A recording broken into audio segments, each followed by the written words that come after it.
Hi everybody! Thank you for all your support after my first class on auricular medicine, introduction on auricular medicine. I've gotten a lot of positive feedback and also a lot of requests to make another class on auricular treatment. So instead of doing another class, I thought I would just do maybe a series of small small videos on how to treat specific conditions. So this way you can just review these videos for the specific instructions as well as the tips. Now, in this video, I want to introduce how to do bloodletting on the ear, Dr. Huang's 369 bleeding method, as well as how to treat neck pain and also back pain. And then the last part of this video, part 3, is on how to use the electric probe.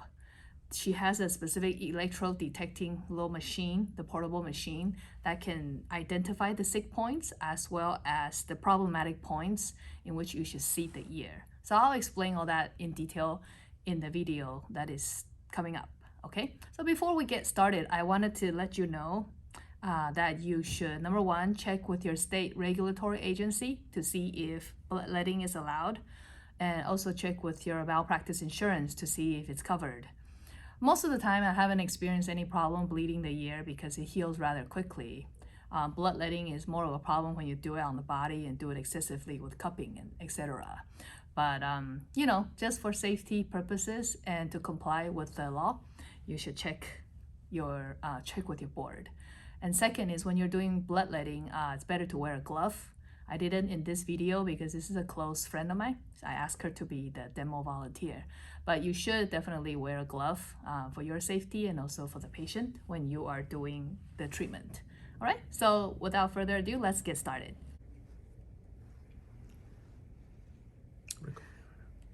Okay, so let's bleed the ear and treat low back pain here. So when you want to bleed the ear, you want to first clean the ear with alcohol. And when you clean the ear with alcohol, Dr. Huang recommends using the 70% alcohol because 90% is too drying. So I want to clean the front and the back of the ear. So this way, and then massage upwards like this. So 70% alcohol is less drying, so you can keep massaging for a longer period of time. The 90%, she says, just dries out quickly, so you have to keep reapplying the alcohol a lot. So just massage the ear in the upward motion, straight up, and also in circles like this. Okay? And then you can also do this to encourage more blood flow. So the whole key of it is to make sure the ear has a lot of circulation before we bleed it. And she said that when you are bleeding the ear, you have several devices you can choose from. You can use lancet, you can use a flat, flat bleeding point needle, and also you could use the syringe needle, or you can use tattoo needles, but make sure it's disposable. And also when you're bleeding, she never bleeds the inside cartilage of the ear. It's always just the helix. So from here to here, all along top to the bottom, you can bleed. And then here, if you look at the apex of the helix, right, you can bleed either in front of it, behind it, or right on top of it. Usually she would bleed a little bit behind because more blood will come out that way. And as you know, the Chinese style, they're notorious for doing a lot of bloodletting. So for any acute or extreme pain, she's bleeding like at least 50 drops of blood. Okay, so she does, I'm gonna demonstrate the 369 bleeding method.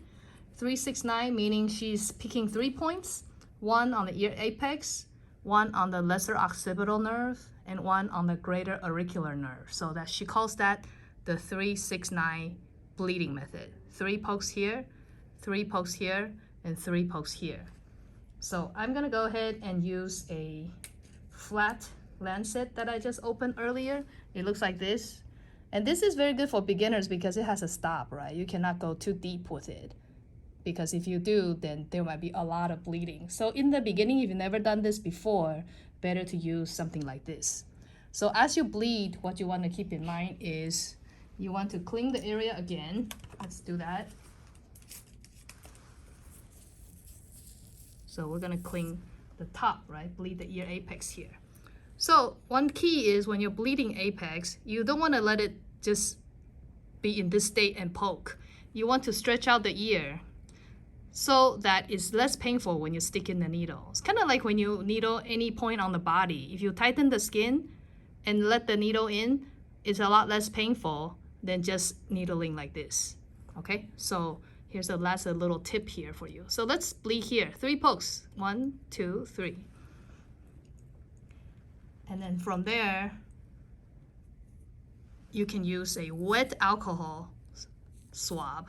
And this is also another tip to encourage more bleeding. Do you see how the blood is coming out really easily? You hardly have to squeeze.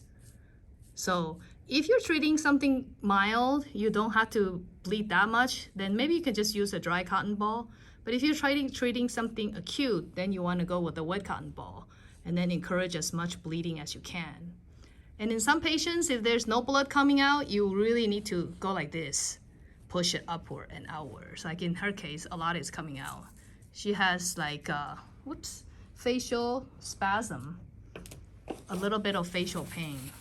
So let's let out more blood.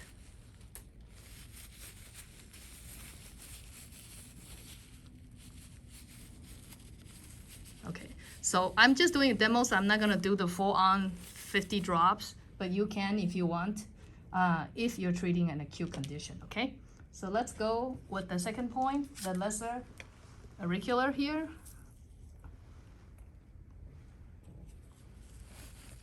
So I don't have a cotton ball. I should be using cotton ball. So what she does is just she leaves the cotton ball right on the ear, so it will just soak up the blood. So next, so again, we stretch it out, and then we do 3 pokes. 1, 2, 3.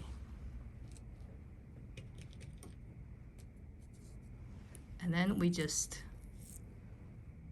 let the blood come out.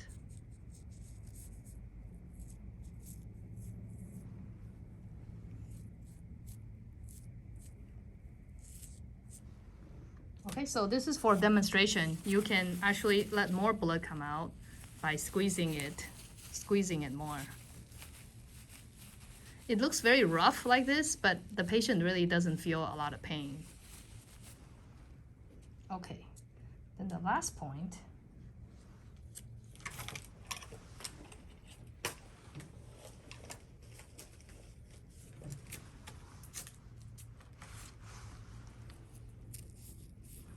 Down here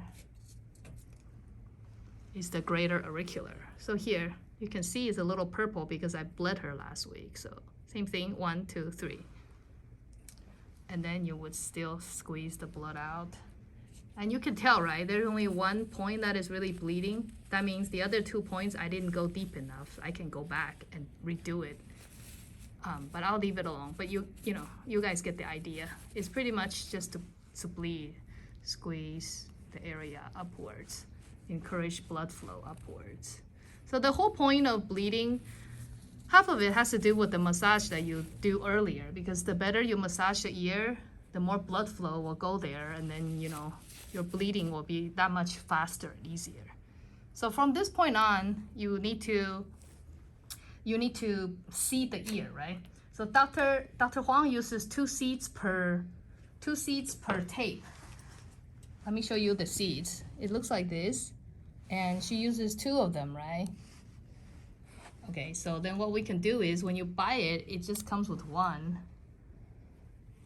And then you can buy a vicarious seed and then just tape it on yourself.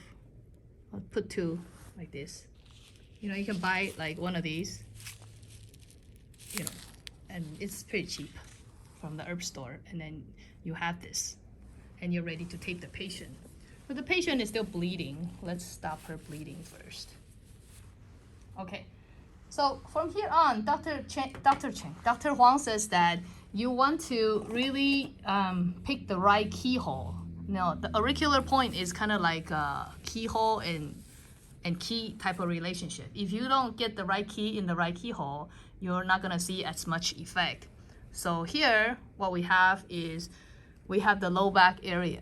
We have the low back area all along here, right? Let's say the patient has low back pain. So you can go to the clinical manual under the treatment section. Dr. Huang has the points listed. So, and just follow that to take the ear. And then she'll tell you to seat the low back and the lumbar area. So what you need to do here is you need to palpate with your probe and ask the patient, is it painful here? Is it painful here? So if they say, oh, particularly, let's say this point is really painful, then you want to hold it a little bit, make an indent, right? And then go in with your ear seed.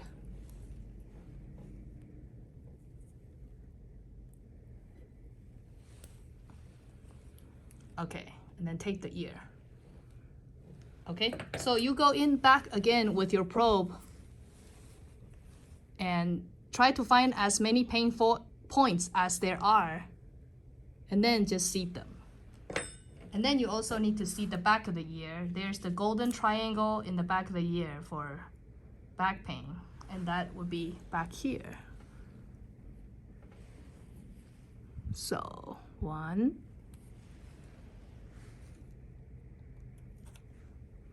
because the front of the ear is actually the front of the body. The back of the ear is the back of the body.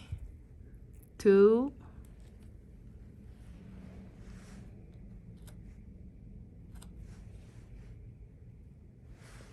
so I, each of the tape I have 2 seeds. So she says that's stronger. So 3. So this is a triangle here, right? This 1, 2, 3. So this is the back of the lumbar area, right? This area and the area I just taped in the back. So later on when she massages this, you tell her to massage the ear 5 minutes each time, 3 to 5 times a day, or whenever she can remember to massage. And then also when she's sleeping, when she sleeps on the side, it's also treating the patient. But usually if you're treating acute pain, the point is just that you have to get enough blood out to relieve the inflammation. And number 2, seat the right points. So if you get the right points along with the bleeding, they will have immediate relief. Very, very fast, much faster than you think it could be. Okay, so that's all to demoing how to treat back pain. It's very, very easy.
Ready? Okay, so this is another method that you can use. Before I just used the probe, but you can also use this Accupoint Detector. This is a machine that Dr. Huang sells. It's a portable one. There is a bigger one that you can just put in your clinic, but I like the portable one because you can bring it around, right? It's pretty easy. You just put it in, turn it on. I did already. And then there's the sound here. And this is a negative feedback machine. So you take this end, and give it to the patient. So I'm doing the right ear, so she holds it in her right hand. And then let's go to the ear now. So after we treated her back pain, she told me she has some, eye tightness and face tightness. So what we do is we can use the probe. Instead of using the probe that I used earlier to detect for pain, you can use this electric probe. So let's just test this whole earlobe area because this area is the area of the face. So as you run the machine through gently, you will hear the da-da-da sound, right? So what you want to do is you want to look for the really fast-paced and high-pitched sound. Like if it's like da da da da da da like that, then something's wrong. So this area, right? So this is what Dr. Huang does. She gets the right keyhole because she's using the machine. Like there's no sound here, right? Not much. But there was much more here. Oh, see it? There. So that is a sound that indicates we need to put a point there. And also I saw the patient squinting her eyes. That means that point is also painful. So there we got our reactive point. So we got here again the tape with the 2 C's that I put on, and then you tape it on where she had the painful point. Did it hurt? 会痛吗？ 点点。 She said a little bit. Okay, so we keep going. So there are some points that are on the ear that would just have sound regardless. See, there's nothing here, right? Nothing. But all along the jaw, because she has the history of teeth clenching at night. So all here along the lobe on the side is kind of have some sound. So let's just do 1 point. So for example, if we were to go back here on the ear for the back pain, you would be using this machine to palpate. See, she has no sound on the low back. And this is the lower limb, right? The knee and the ankle area, nothing. She doesn't really have any pain. Let's check the neck. Nothing either, right? Oh, here a little bit. So her main pain area is just all here, right? Here's another point. So there's some points that, like, if you press harder, it will have a louder sound. But let's test over here. If she doesn't have any sound here, if I push harder, it will still only be like this. But over here, when I push harder, see how the difference in the sound? So her main problem here is all in the face and the jaw. So let's do another point. Dr. Huang uses double seed per tape, and sometimes she uses 2 tapes, 3 tapes, just to reinforce the effect. And that is pretty much like using a thicker gauge needle instead of a thinner gauge needle. The patient with more stimulation will get better faster. And when you tape the ears, you tell the patient to go home. Don't wash it with soap. Just leave the ear alone when you're showering. The seeds will dry themselves after you shower.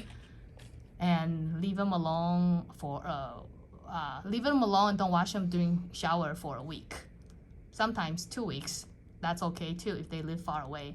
And then after 2 weeks, then take them all off, rest for a week or rest for 4 days, and they can come back and you can reseat them. So let the points rest a little bit, because if you keep stimulating them, what happens is it's not as effective. Because I noticed that on myself, when I used to put the seeds on, the first few days would be painful, very painful. But then, from day 4 on, maybe it's not that bad anymore. But if it's still very painful, that means the problem is still, pretty intense. Okay, that's all. All right, thank you everyone for watching. I hope you found the video to be useful and also can practice on your next patient with neck pain or back pain. I'm sure you have plenty of those kind of patients. You can compare how this protocol works with the other protocols that you already know to see what is more effective, what's more suitable for you and for your patients. Okay, so if you have any questions, feel free to contact me. I'll put my information below.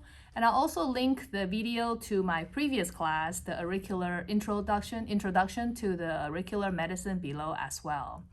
If you want to find more points that Dr. Huang uses for various disorders, you can get her book, the little purple treatment book, or you can go to the Clinical Manual of Oriental Medicine, this one, published by eLotus.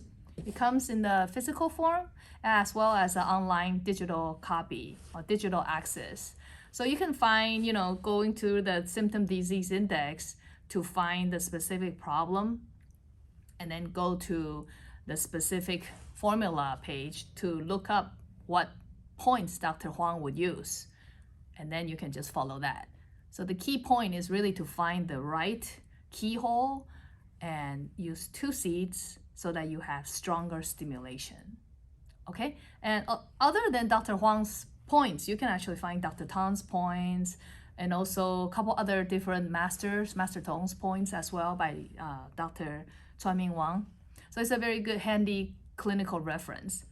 Now, if you would like more videos like this, or for me to make more videos on how to treat different disorders, which I plan to anyway, please like the video and also subscribe. You will see a lot of speakers from eLotus contribute their clinical wisdom and pearls so that you can have more tools in your toolbox. Okay, I think that's all. So until next time, keep on practicing. I'll see you then. Bye-bye.